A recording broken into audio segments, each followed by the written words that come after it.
nikaamua kwenda kwa waganga. Nimetembea kwa waganga wengi sana bila mafanikio. Ndipo nilipoanza sasa kuamua sasa kutafuta makanisa, nikaamua kuokoka. Ulikuwa unaigiza movie za maajabu sana, majini, uchawi, vitu vingi sana vya ajabu ambavyo mlikuwa mnavifanya kwenye zile movie. Na ulikuwa unaonekana muda mwingi sana wewe ndio unawekwa kwenye zile scene. Inakuwaje wewe ulikuwa muda mwingi sana kule? Director ndio aliona kwamba nafaa kucheza nafasi ile, kwa sababu zamani tulikuwa tunacheza movie kwa makundi. Nilikuwa kwenye kundi ambalo director aliona kwamba mimi sini yangu ndio inanifaa nicheze nafasi hiyo.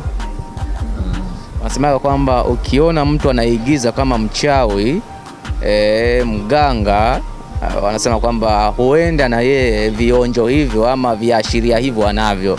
Vipi kwa upande wako?